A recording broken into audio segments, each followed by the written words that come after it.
In the rolling hills of Bethlehem, a young shepherd boy named David spent his days tending to his father's flock. While small in stature, his heart was filled with courage and faith.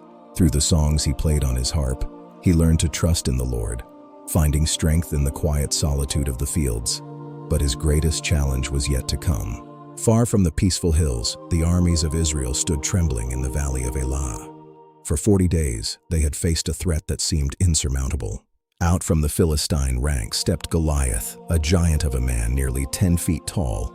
His voice thundered across the valley, mocking the armies of the living God. "Choose a man and let him come down to me," he roared. But among the seasoned warriors of Israel, not one dared to step forward. Fear gripped their hearts. It was then that David arrived, sent by his father to bring food to his brothers. He heard the giant's taunts and saw the terror of the soldiers.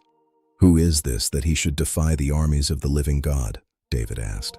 His words soon reached the ears of King Saul. When Saul heard of the boy's words, he summoned him. David stood before the king, not with a sword, but with the conviction of one who had seen God's protection before. "Let no man's heart fail because of him," David told Saul. "Your servant will go and fight with this Philistine."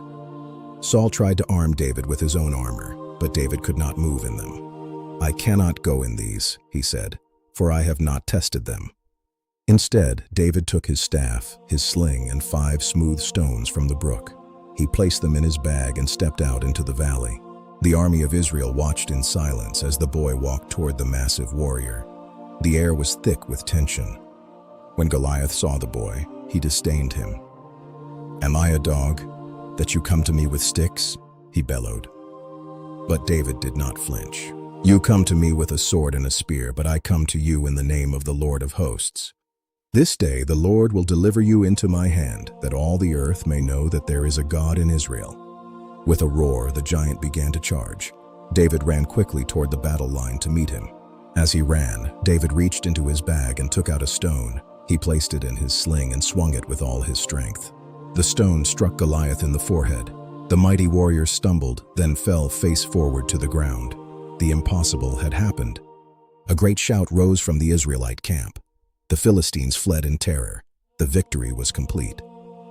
David had become the hero of Israel, not by his own might, but because he dared to believe in the power of God. This story reminds us that no giant is too big when God is on our side. Courage is the triumph over fear through faith. We all face giants, fears, and challenges that seem too large. But like David, we can find the strength to stand tall. Trust in your faith and watch the giants fall. Facing the Giant, a story of faith and victory.